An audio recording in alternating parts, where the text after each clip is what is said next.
So talk a little bit about ambition. You explained that success satisfied a hunger or alleviated a sense of emptiness.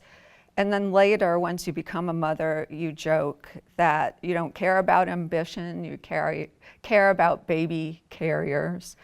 Has motherhood rearranged your priorities, or being a working writer, does ambition just sort of sort itself out?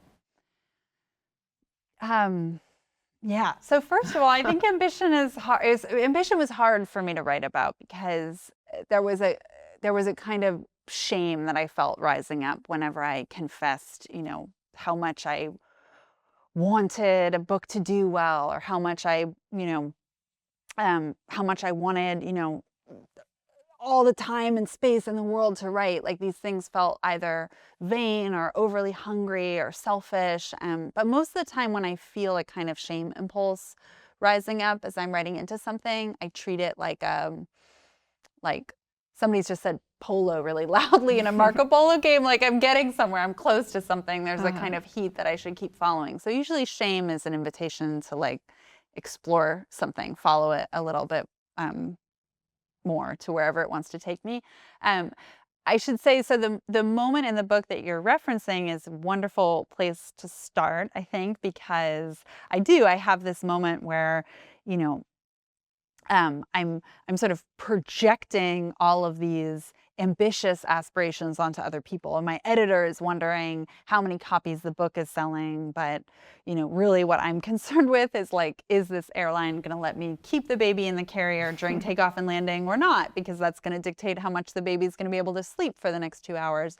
And it's true that I did care about those very banal questions of baby management that don't feel banal at all when you're inside of them. But the next line of the book is like, who was I fucking kidding? I cared about book sales too, So I was also aware of the fact that even as I felt a kind of on one layer of my consciousness, I felt like ambition was receding behind a certain set of maternal concerns.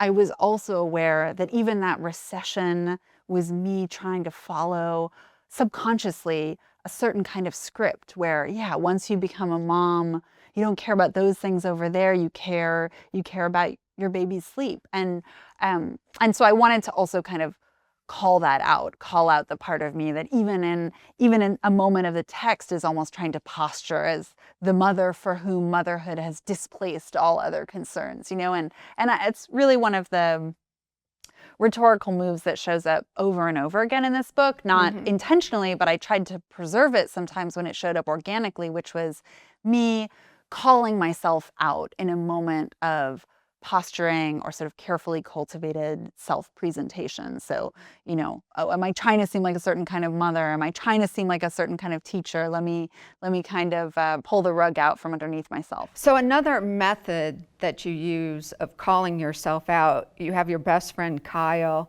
and your mother play important roles at key moments in the memoir.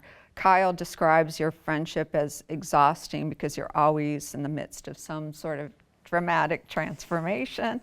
And your mother also resists sometimes indulging certain moments. So you've embedded the narrative with these people who give an alternative point of view.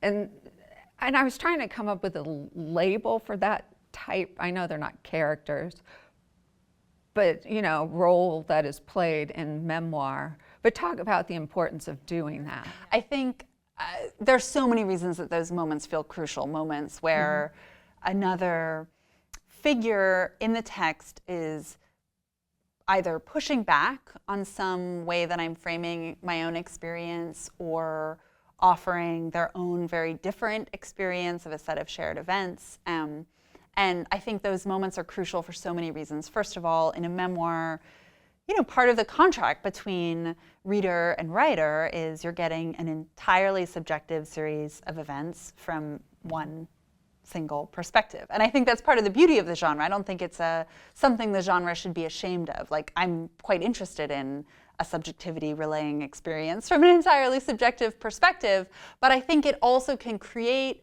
a sense of claustrophobia where it becomes thrilling at certain moments to really see around that perspective, to get somebody else seeing things a different way. And so one of the first moments in the book that I think of where that happens is the character C, my ex-husband in the narrative, is there's a way that I've been talking about the first few weeks of my daughter's life, and I describe my mother and my daughter and myself as a kind of closed hydraulic system where my mom is bringing me water, I'm nursing my baby, all the nutrients and the love are sort of flowing around, and I allow it purposefully to get even like just a little bit overblown and sentimental so that the next line can really land, which is like my ex-husband saying, the three of you were like a closed world. I had no place in it. And I think there's something so important about not writing from the enlightened perspective that understands and tells the reader in this kind of distanced way,